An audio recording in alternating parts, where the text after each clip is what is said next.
Back in the summer, I did a matchday vlog down at Wembley FC in the preliminary round of the FA Cup, a club who play in the shadow of actual Wembley Stadium. It just felt like a good story, and it's fair to say that while I was down there, the club made a little bit of an impression on me. I love the fact that you can stand on the terracing at Vale Park, Wembley's home stadium, and see the arches from Wembley Stadium towering over you, certainly when you're playing in the very, very first playable round of the FA Cup, knowing that the end goal some 15 rounds later is to end up just down the road at the big ground. That's a lot of fun. That's not all I loved about them, though. I loved the fact that during the match, we had to have not one, but two removing dog poo from the pitch breaks. You don't get that in the Football League, do you? That was just incredible. They just came across as a really friendly club, really welcoming to me as an internet nerd who turned up with a camera pretty much unannounced. And I had a lovely day out. And we made a lovely video off the back of it. And I obviously made an impression on them too, because when I started my non-league club search a couple of months ago, they were one of the first clubs to get in touch saying they wanted to work with me. They wanted to be the club that we used for this series. And then when I opened it up to video submissions, they absolutely smashed it out of the park. They made the best video of any club who applied as part of that process. And the vast majority of you lot recognized that in the voting process as they absolutely stormed through the group of death, a really tough qualifying round, and then also won the final over the weekend as well. All of which brings us to today, with me taking over as manager of Wembley FC, a club who've never played higher than the 8th tier, but hope to be going places. You might remember about 11 or 12 years ago, they had a little bit of a publicity stunt sponsored by Budweiser that got Terry Venables and a bunch of former England international players involved to try and get a cup run going. Spoilers, it didn't really get a cup run going, but things are starting to look up for them recently. They've just received some FA grants to allow them to make some modifications and improvements to Vale Park, and that's a process we're going to be able to keep up with as part of this series, which is really exciting. As we start to move Wembley FC up through the leagues in Football Manager, we're going to be able to go down there and check on how the ground is developing in real life, with obviously the end goal of the save to take Wembley FC to Wembley Stadium in some form or other. Obviously, the ultimate dream, if we could win the Champions League at Wembley Stadium, that'd be great. But based on just how low down in the pyramid we're starting, down in tier 9, if we can win the FA trophy by the time FM25 comes round, I think that'll give us a nice big thumbs up. They play that at Wembley Stadium, right? I think they play that at Wembley Stadium. I am going to be heading back down to Wembley very, very soon as well. So throughout the series, you're going to see lots of real life stuff being brought into the save. It's not just going to be a typical Football Manager save with me sat in my desk playing Football Manager.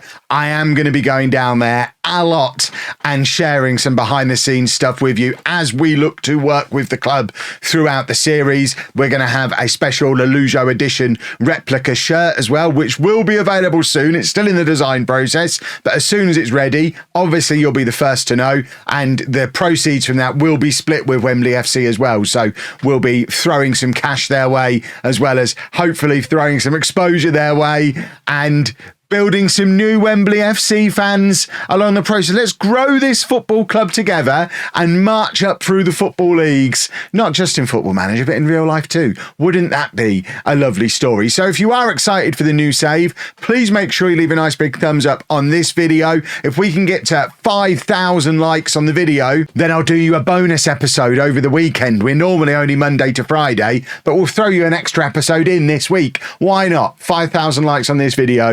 You get a bonus, rare, limited edition weekend upload from your old pal Kev. And of course, make sure you are subscribed to the channel with your notifications on so you don't miss any of the episodes in this series. So without further ado, let's go and meet Wembley FC. Now, first things first, there is a Wembley FC Steam Workshop mod available for you. If you want to play along with the actual squad from real life, this is what it looks like in game. I'm not actually going to be using this mod and this actual squad, mainly because if we actually have a look at them, they're barely earning any money. They're all, as you would expect by a mod generated by the club, they're all a little bit too good for the level they're playing at, and they're barely earning any money, and we'd just come in here and with a wage budget that big at a current spend that low, we'd just replace them all almost immediately anyway, and it would be a relatively straightforward foregone conclusion that we just win promotion in the first season, which, if you're playing your own save, you might enjoy. I don't know that it makes particularly good content. So we're going to be using this database, the E20 England Level 20 database from Dan FM Databases, also available on the Steam Workshop, which goes all the way down to level 20. We're only going to be using it down to level 10, but it will just allow us to have a more balanced gameplay experience, I think. So that is the version of the universe that we are joining into. You can see at the moment, we don't yet have our custom kits on. Like I say, they're a work in progress. They should be appearing very, very soon. And as soon as they do, I'll make them available for you to download for your saves as well. But here is the confirmation that Wembley hire Chapman. Wembley have today confirmed the appointment of Kevin Chapman as the club's new manager. Eyebrows have been raised in the world of football at the appointment of the inexperienced 40-year-old, and he's sure to face plenty of questions when he faces the media for the first time at Vale Farm. He replaces previous manager Ian Bates. Was I calling it Vale Park before? That's where Port Vale play, isn't it? Vale Farm. I might have said Vale Farm before. I'm not going to re-record the intro. You saw on the Steam link that I'm recording this 3 hours before the episode released. You ain't getting a new intro at this point. Let's press next. So, the chairman is very excited to welcome us along. We're expected to finish third in the league off a reputation of half a star. We do have a director of football and an assistant manager already in place. And here is your confirmation of all our bits and pieces. So we were founded in 1946. We narrowly avoided relegation from the Spartan South Midlands League Premier Division last year. That's not the league we're playing in this year, so there must have been a shift of leagues. We enter the FA Cup at the extra preliminary round, which is the one that I vlogged earlier this season in real life. We'll also be playing in the FA Vase and the Cherry Red Records Premier Challenge Cup, which sounds like quite the occasion. Vale Farm has a capacity of 2,000, but does have poor training facilities, poor youth facilities, and limited youth recruitment. So we're not going to be getting juiced up with loads of excellent young players coming through, and our wage budget is the grand total of £532 per week, half of what it was in the other database that I mentioned before. And the club history, I don't think I've ever seen a one-sentence club history before. Although they've never won a competition, the club enjoyed probably their best spell of success during the 1980s, playing in Tier 8. It's fine. We'll be fine. We'll have a look at the players in a second. As you can see, without having the database specific to Wembley set up, the majority of them are new gens. I clicked the button for add players to playable leagues, so we've just had a bunch of randomly generated new gens to go with the few real life players who are in there in the database.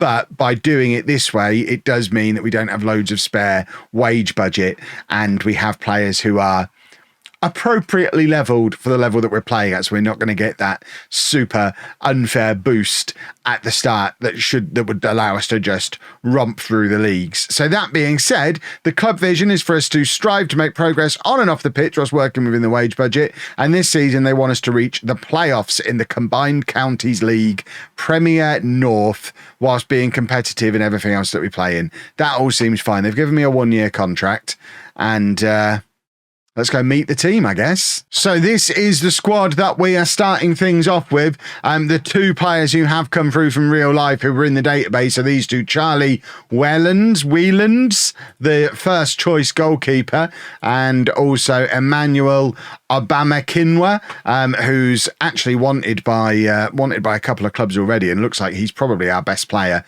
He's a centre-back who can also play left-back formerly off of Reading. The rest of the boys, though, have been created for us by the game, and as you can see, what have we got here? Is this what we're working with? So if I saw, I mean, we've got a squad of 17, and 2/3 of them are 2-star current ability. Your left, Lincoln Garrick is a 2-star current ability striker, 6'1".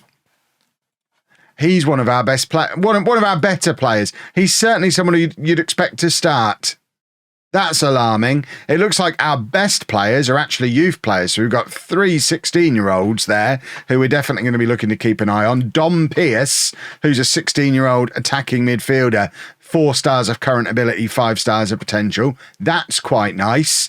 Interesting hair choice. But he's an attacking midfielder who's barely competent to play central midfield. So that's going to have an influence on the kind of system that we're going to need to use. We have to use an attacking midfield. We've got another one. 2 attacking midfielders. Sean Martin now, who's also 16 years old. He's Scottish, but has made it down to Wembley at just 16. Another one who's 4 stars of current ability, 5-star potential. These youth players have got 2-year contracts as well. So I'd like to think we'll be able to keep hold of them. That would be nice. And then we've got Anton Canerva, who has the potential to be an early star of the save, a 16-year-old English striker who at this level has got, I mean, at any level, absolutely incredible finishing. 17 finishing, decent acceleration, can't really do anything else, but if we can get the ball to him through our fancy attacking midfielders, this boy's probably going to score goals. I mean, with those 3 as 3 of our best young players and the connections to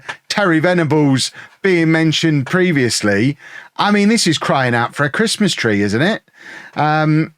Let's have a look at what we can come up with. Is that even going to be something that we can find in the preset tactics? It's not something that I've ever used before, I don't think.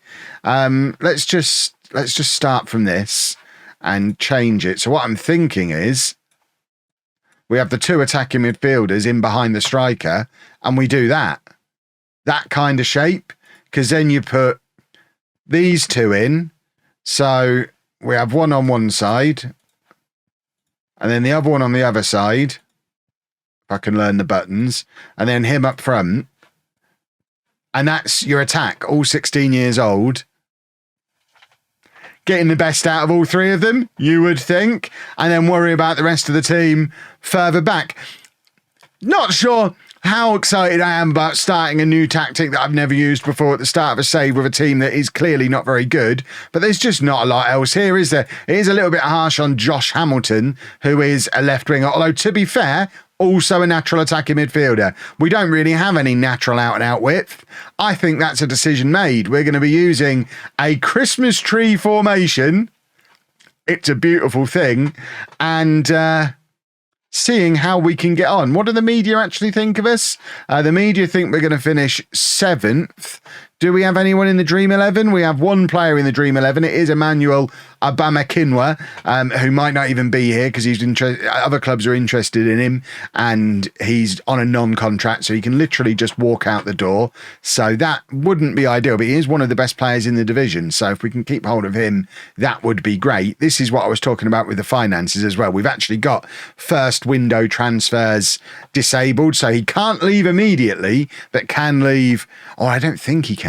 Would it count as a transfer if he's a non-contract? That would be harsh. But we are just about maxed out on our wage budget, so we can't go out and sign a whole load of new players. We're going to have to make do with this squad that we've got and make something of it. Have we got anything decent in the youth setup? We've got Francis Antwi, who is a 16-year-old centre-back. I mean, Francis, you're coming up into the first team squad straight away. Is there anyone else down here who's got I mean, they've all got decent potential, but remember, at this level, you take the potential with a pinch of salt, because our guys judging potential aren't even sure what football is, and anyone who's got any kind of future to be a professional footballer is going to show us 5 stars at this level. That doesn't necessarily mean they're any good, but we are going to have to rely on youth quite a lot, I think. Club facilities wise, like we said before, there aren't really any, so any money that we can generate is going to have to go in here, because if we're going to have long-term success and move this club up through the leagues,